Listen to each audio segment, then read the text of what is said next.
Late us talk about power power in organization. जब भी power की बात होती है, एक मिसकंसेप्शन ये है कि अगर आपके पास बहुत सारा पैसा है या आपके पास बहुत सारे ऐसे लोग हैं जो आपके कहने पर तुरंत काम कर देते हैं, या आपके पास मसल्स, ये बॉडी बहुत अच्छी है, तभी आप पावरफुल हो। जब ऑर्गेनाइजेशनल बिहेवियर या साइकोलॉजी की बात करते हैं तो ये पावर बहुत डिफरेंट होती है। तो समझते हैं कि पावर है क्या ऑर्गेनाइजेशनल कंटेक्स्ट में। जब आप किसी के बिहेवियर को इन्फ्लुएंस कर सकते हो, जब आप किसी के डिसीजंस को चेंज करने में या इन्फ्लुएंस करने में सफल रहते हो, या आप वो चीज़ें करवा सकते हो जो आप करवाना चाहते हो, तो वो कहलाती है पावर। ये आपकी कैपेसिटी है जो लोगों को इन्फ्लुएंस करती है, उनके डिसीजंस पे इफेक्ट डालती है और आपके या ऑर्गेनाइजेशन के ऑब्जेक्टिव्स को फुलफिल करने में मदद करती है।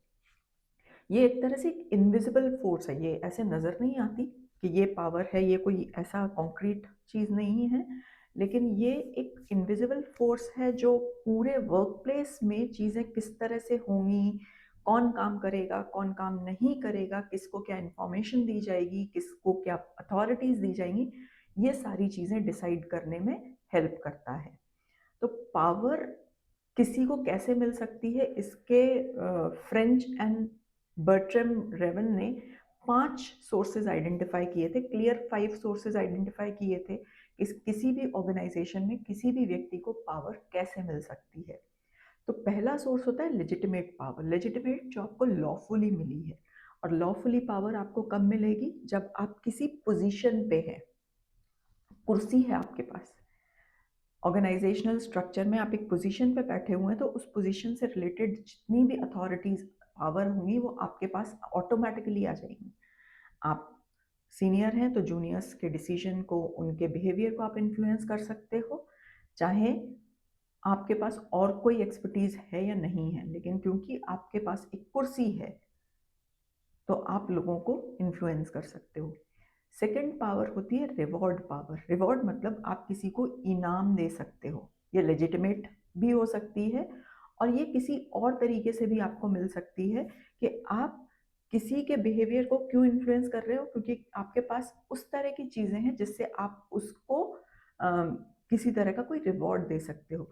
जैसे अगर हम ऑर्गेनाइजेशन में माने तो एचआर कहीं ना कहीं इन्फ्लुएंस कर सकता है लोगों के सैलरी या परफॉर्मेंस अप्रेजल के डिसीजंस को लेके, भले ही वो उस व्यक्ति का के ऊपर बैठा हुआ व्यक्ति नहीं है, अथॉरिटी उसके ऊपर डायरेक्ट नहीं है, लेकिन फिर भी वो इन्फ्लुएंस कर सकता है, तो वो रिवॉर्ड पावर है। In similar way reward power का अपोजिट होता है कोअर्सिव। मतलब आप किसी को पनिशमेंट दे सकते हो या किसी का कोई बेनिफिट वापस ले सकते हो। जैसे एचआर के पास किसी को प्रमोशन के से रिलेटेड डिसीजन को इन्फ्लुएंस करने का एक पावर होता है, उसी तरह से वो कोई फाइन या कोई डिडक्शन भी लगा सकता है सैलरी में। ऑब्वियसली वो ऐसे ही नहीं लगा सकता, लेकिन उसके पास अगर कुछ लॉजिक्स हैं तो वो सैलरी में कोई डिडक्शन लगा सकता है।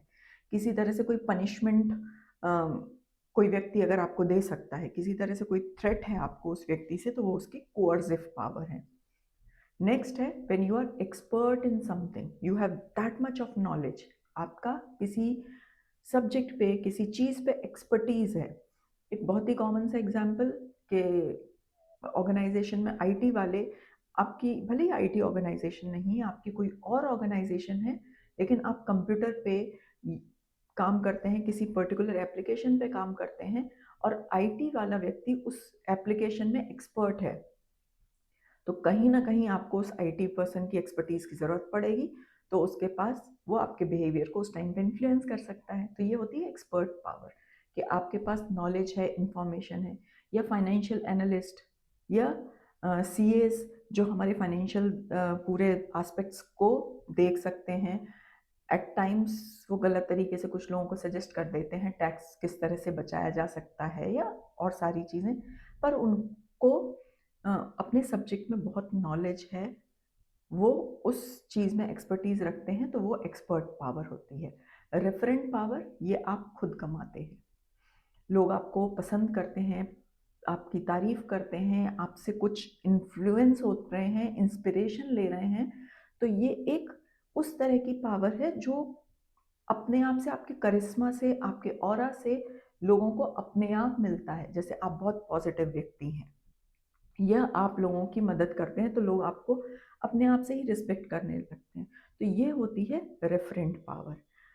किसी भी ऑर्गेनाइजेशन में कोई भी व्यक्ति पावरफुल होगा या नहीं होगा, वो डिपेंड करता है कि उसको इन 5 में से किस सोर्स से पावर मिल रही है। अब पोजीशन की और पर्सनल पावर दो अलग अलग तरह की पावर्स होती हैं। जैसे पोजीशन की वजह से आपको कौन कौन सी पावर मिलती हैं? लेजिटिमेट पावर, क्योंकि आप कुर्सी पे बैठे हैं, क्योंकि आपके पास कोई अथॉरिटी है, क्योंकि आपके पास कोई टाइटल है। रिवॉर्ड पावर, आप किसी के इंसेंटिव्स को, रिवॉर्ड्स को अफेक्ट कर सकते हैं, वो भी अगर आप किसी पोजीशन पे हैं तभी हो सकता है। कोर्सिव पावर भी, अगर आपके पास कोई अथॉरिटी नहीं है उस फॉर्मल स्ट्रक्चर में, तो आप किसी को पनिशमेंट में नहीं दे सकते। तो ये 3 पावर आपको पोजीशन और सिर्फ पोजीशन की वजह से मिलती हैं। इसके कंपैरिजन में पर्सनल पावर जो आपको आपकी खुद की कैरेक्टरिस्टिक, आपके रिलेशनशिप की वजह से मिलते हैं, वो होते हैं एक्सपर्ट पावर, क्योंकि आपके पास स्पेशलाइज्ड नॉलेज है किसी सब्जेक्ट की। रेफरेंट पावर, क्योंकि लोग आपका रिस्पेक्ट कर रहे हैं, एडमायर कर रहे हैं, क्योंकि आपकी खुद की कैरेक्टरिस्टिक्स वैसी हैं। कनेक्शन, आपके नेटवर्क्स बहुत अच्छे हैं और आपके पास इंफॉर्मेशन बहुत सारी है। तो ये सारी चीज़ें आपकी पर्सनल कैरेक्टरिस्टिक की वजह से आपको पावर दिलवाती हैं। भले ही आप किसी पोजीशन पे हों या ना हों, लेकिन आपकी कैरेक्टरिस्टिक ऐसी हैं तो लोग आपसे इन्फ्लुएंस होते हैं। ऑर्गेनाइजेशन में पावर को किस तरह से यूज़ किया जा सकता है? अगर पॉजिटिव तरीके से यूज़ किया जाए, तो स्ट्रैटेजिकली यूज़ किया जाए, तो ऑर्गेनाइजेशनल ऑब्जेक्टिव्स को फुलफिल करने के लिए, लोगों का ट्रस्ट जीतने के लिए, लोगों को मोटिवेट करने के लिए, इन सब चीज़ों के लिए आप पॉजिटिवली यूज़ करते हैं। पर जनरली होता क्या है कि पावर को एक हथियार के जैसे यूज़ किया जाता है कि आप लोगों को धमकाने में, पनिशमेंट देने में उस अपनी अथॉरिटी का इस्तेमाल करते हैं। तो जब इस तरह से अथॉरिटीज़ यूज़ होती हैं, पावर यूज़ होती है, तो वो लोगों के मोरल को डैमेज करती है। लोग पसंद नहीं करते ऐसी जगहों पर, ऐसे ऑर्गेनाइजेशन में रहना, क्योंकि वो एक टॉक्सिक कल्चर क्रिएट करती है, तो लोग उसको छोड़ के जाना पसंद करते हैं।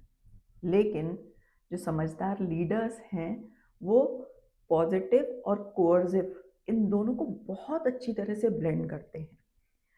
expertise, reward, at the same time they inspire others, they make best use of both type of power, कि पॉजिटिवली कैसे लोगों को मोटिवेट किया जाए, वहीं थोड़ा सा कहीं डर बना के रखा जाए जिससे कि लोग प्रॉपर तरीके से काम करें। तो ये है पावर किसी ऑर्गेनाइजेशन में, जो सिर्फ पैसे से या मसल्स से नहीं मिलती, वो आपकी एक्सपर्टीज से, आपकी पोजीशन से और लोग कितना आपको पसंद करते हैं उस तरह से मिलती है। तो ये टॉपिक मैं यहीं ख़त्म करती हूँ। कोई और टॉपिक समझना है तो आप मुझे बता दीजिएगा।